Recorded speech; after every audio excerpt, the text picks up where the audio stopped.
Pragmatisme, précision et efficacité sont les mots d'ordre des recommandations de la 42e conférence européenne de soutien et de solidarité avec le peuple sahraoui qui a fixé ses objectifs et défini les moyens pour déconstruire le discours de l'occupant et gagner les batailles juridiques et médiatiques. Ainsi, un comité de suivi spécialisé sur les thèmes des ressources naturelles verra le jour, de même pour les droits de l'homme et un recours soutenu aux nouveaux moyens de communication pour porter le débat au niveau des sociétés civiles. On a imaginé qu'on devait adopter une nouvelle stratégie, tant de préparation de nos dossiers que de la communication avec les responsables politiques à l'ONU, à New York, à l'ONU, à Genève, au Conseil de l'Europe et particulièrement évidemment aujourd'hui à l'Union européenne, à la Commission, au Conseil. هذا يدفع الحركة التضامنية لأنها يعني تشتغل أكثر وخاصة تضع برنامج محدد ورزنامة محددة وحتى تحديد آليات للمتابعة في كل مجال من هذه المجالات. De leur côté, les parlementaires étudient les propositions de leurs confrères algériens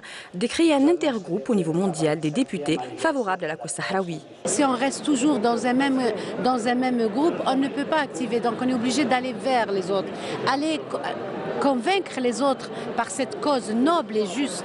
Les violations systématiques des droits de l'homme continuent à être une préoccupation majeure, de même que le sort des prisonniers politiques dont les familles ont témoigné lors de cette conférence et ne cessent de réclamer leur libération. C'est le geste le plus simple, parce que c'est plus compliqué de donner l'indépendance, alors que c'est facile de libérer du jour au lendemain des prisonniers politiques.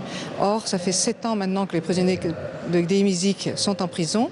Ils ont été condamnés à des peines allant de 20 ans à perpétuité, et ça a été confirmé pendant le procès civil qui a eu lieu de décembre 2016 à juillet 2017.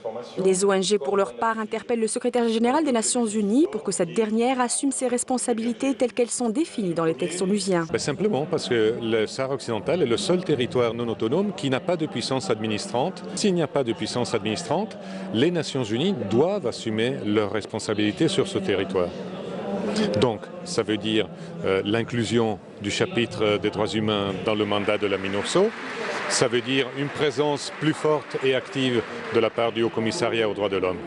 Pour rappel, et d'après les déclarations du secrétaire général des Nations Unies, 700 manifestations ont été organisées en un an, soit 2